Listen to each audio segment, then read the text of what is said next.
All right. Welcome to Ireb Weekly Roundup. This is our first episode. We are getting together members of our leadership team, and we want to talk about some of the things that are going on in and around, in politics in our area. Now, today's date is the 23rd of January. Hopefully, we will be able to get this out of post-production quickly. And with us today are, like I said, members of our leadership team. We have Lisa and Dean, Lisa Rogers and Dean Schlegel, and Sarah Chapman and Joy Nikolai, all members of our leadership team, all active folks. They're all here today. And why don't you guys say hi? Hello. Hi. Hi. Yeah. So what we wanted to do is, IREB has been around for a couple of years. We meet behind the scenes an awful lot, and we talk about things. We've got Slack channels, and we've started working at being a little bit more online. And so what we're doing here is it's kind of our pilot. We want to get together and have a discussion. And I do have dogs that might bark from time to time in the background.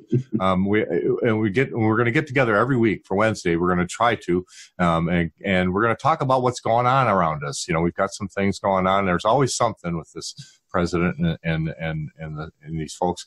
And so we wanted to, have those conversations where people might be able to gain something from it. So we've spent the last couple of days talking about some of the topics. And so what we wanted to do is, first thing we wanted to talk about tonight was the shutdown. And it's 33 days, right? So I'm a former Coast Guardsman, and I know those guys because I'm a member of a lot of, groups. Those guys are working without pay right now. They're getting ready to take their next check. What do you guys think about this?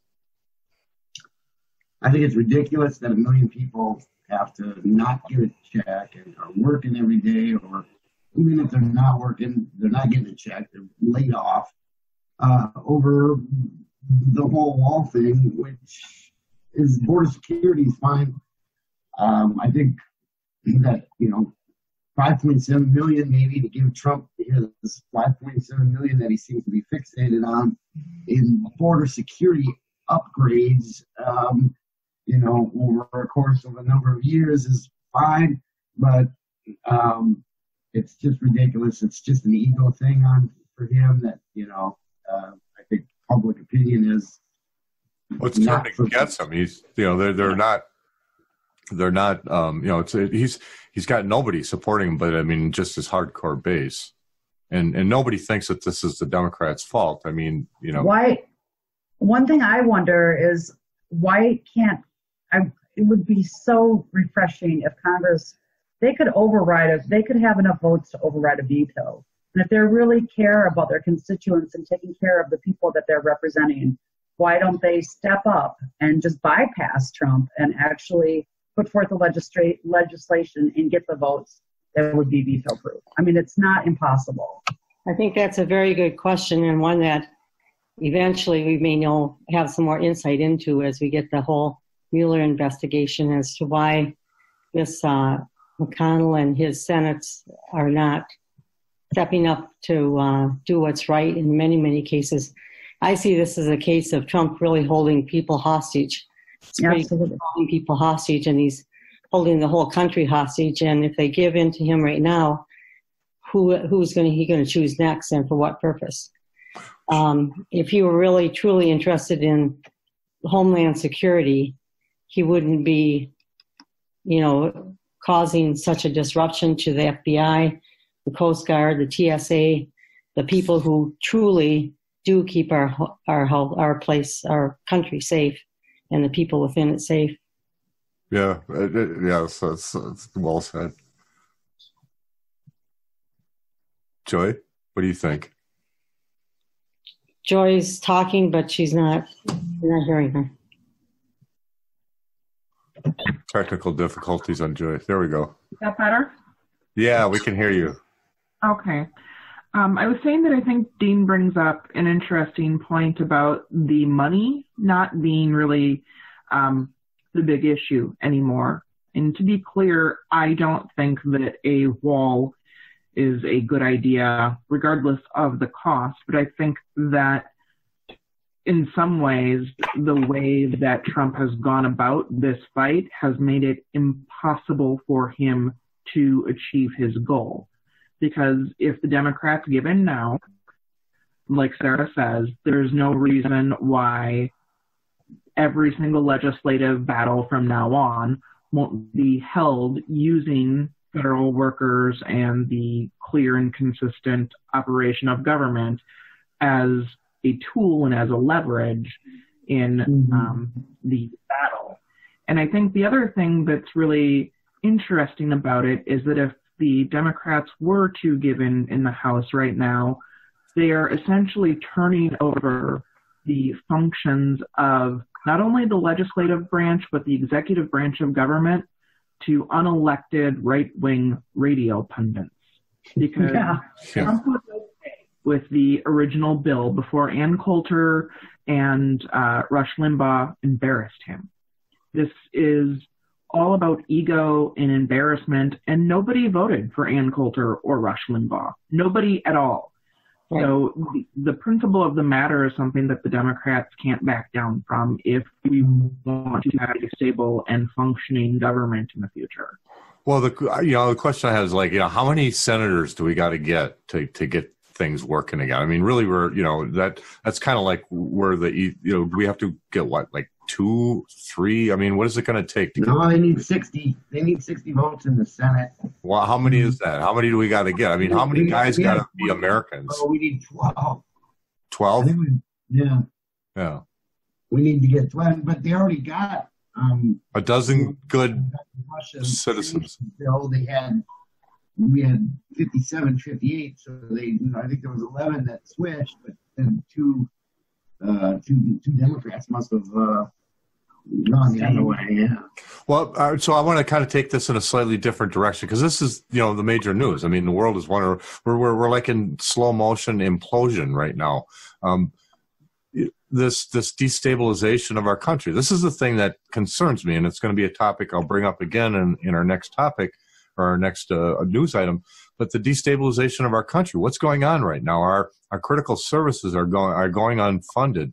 Our infrastructure is going to crumble, and there's going to be lapses in our security posture that we're not going to be able to gain back. I work in cybersecurity. I know how this works. If you're not logging stuff, you don't know that it happened. And so, if Trump is the Soviet agent that some of us think he is this part of the plan? I don't know that it's necessarily a deliberate plan on his part, but it wouldn't surprise me to know that the Russians have manipulated right-wing media to continue to press for the wall and to press for this sort of hostage-taking.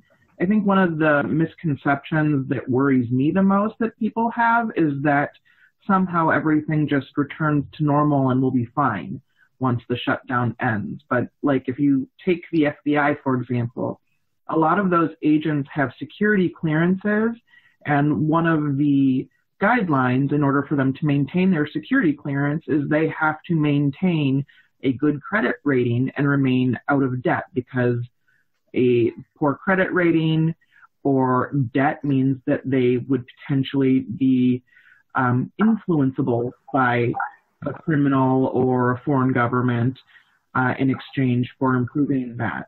There are agents that are in danger of losing their security clearance, and once that's gone, they're gone. Same with people in the Coast Guard or air traffic controllers or the TSA. People cannot maintain the ability to work without pay indefinitely. They will eventually leave those jobs, and replacing them is not going to be instantaneous, and we don't know what they're missing when they're either not there or when they're exhausted and stressed out trying to somehow scrounge up money to keep things going while not getting paid at their normal job. I also think one of the long-term effects of this is that we're going to have a harder time recruiting people to take these jobs in the future, because nobody's going to want to get into a career where the potential of them having to work and not getting paid or having the government shut down on them, that it could happen to them. So I think it is going to be harder for people to jump into those careers. So kind of a long-term thing that people aren't even thinking about Yet alone the damage that it's doing, incrementally to the economy, we're not even thinking about that. These people aren't getting paid. So they're not going out to movies or going out to restaurants or going to Target. So it's going to have a snowball effect, I think, on the economy in general as well. So people are hurting, and it's shameful. And I think that they are being played as pawns in just a terrible game by Trump. All right. Okay. Well, let's move on to the next topic. As long as we were touching on one of the elements of it, this unfortunate event that this week has kind of captured our attention. It was the tribal elder with the drum and the young boys Catholic school group, and the confrontation between them, and it was an unfortunate situation.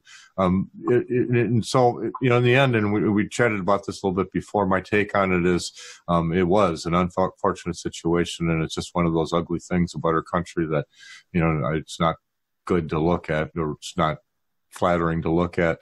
But there's a piece to this that I don't want to lose. There's a lot, and we could really dig into this, and I think we're going to, about who these kids were and what this school was, and some of its history. But this thing became viral because of some fake account out of Brazil that elevated it, that got a hold of this piece of news and knew that it was going to be something that would inflame us, and sent it out by a bot network and basically got it viral. Of course, it was something that would become, but they knew and they watched for this kind of thing. And it was similar to the disinformation kind of, thing that we felt in 2016. And so I'm going to throw that little gas bomb in there. What do you guys think? I guess I wasn't aware that that's where it came from. I haven't been following that closely. It really happened. I mean, these really were these, crappy kids acting like they did. That's not faked. But right. I'm just saying the amplification of it, because because we would be inflamed by seeing this, was actually some kind of shadowy person whose account got deleted right away. Huh. So designed to sow division, which is what I think. Yeah, it doesn't take. We don't have to look hard to find things about us that are ugly, right? That's my point, because we can be, and we're coarse, and we're ugly with each other. And the thing is we're coming a part of the scenes now because of it. And what we have to be looking for, I think, my opinion is, how do we use this moment as as crappy as it is, to not come apart, not to. Because this is creating this kind of schism, and this is what the thought I had is, like, we've got this whole new battlefront that they can open up, that because they're trying to divide us into smaller and smaller groups, Catholics and Native Americans. I mean, that's not a. I mean, there's a lot of Native Americans that are Catholics. I mean, so that's my concern. Again, it was kind of tied to the other one from before. I'm always concerned about the state of our country with this Russian influence thing. I hope I'm wrong. Well, I think that's an interesting point, Mark, because the fact is those boys were sent by their school to advocate for taking control of other people's bodies and forcing them to utilize their bodies in the way that that particular school's interpretation of their religion sees fit. And yet that wasn't amplified. And, I think you could maybe suspect that might have something to do with the fact that presumably could have less of a new impact in terms of creating divisions or changing the way people vote or whether or not they vote. But I think that anytime that we have a group or a person who's trying to nitpick people apart who really ought to be allies, if you think about some of the things that have happened in the past in terms of discrimination against Native Americans, discrimination against Catholics, especially given the really concerning rise of KKK-like groups and neo-nationalists, neo-Nazis. Those groups should be united against that kind of bigotry and hate. And so I would hope so, and that's actually gets to the point of, who these guys are. They've got some horrible customs down there. They've got this thing where they do this, where they become loonies or crazies or something at their sports events, and they dress in all black, and they put in their faces in black paint, and there's these photos that are showing up online of their home teams, harassing players of color on opposing teams. And so they've got, so as you dig into this, these are not really nice people. They've got some sort of, and it's all, from what I understand, it's white collar, fairly well-to-do folks down in Kentucky, who sense, I think, a lot of privilege. My dog's wrestling. Yeah, from what I read. I did hear today that there was discussion about getting the students and the Native American elders together for discussion. So if there's one silver lining in this we can take away, would be that even when we do have differences of opinion, that doesn't mean that we can't come together and have dialogue and have discussion and be open enough to listen to one another and to, without an agenda. So I'm hoping that anytime somebody puts something out there that could potentially break us apart even more, there's enough fractures in our society right now. We need to actually pull ourselves back together and be more of a united front, because we all have a sense of humanity, and I think we need to focus on that more than what we have in common as opposed to what divides us. Right. So that's my silver lining on that. And I think that as a country, if we can work on common ground things, I think that will hopefully maybe thwart the efficacy of people that put these videos out there with the intent of creating more and more division. Yes. I think along the same lines, there was the MAGA flag at the basketball game in Jordan, Minnesota. Yes.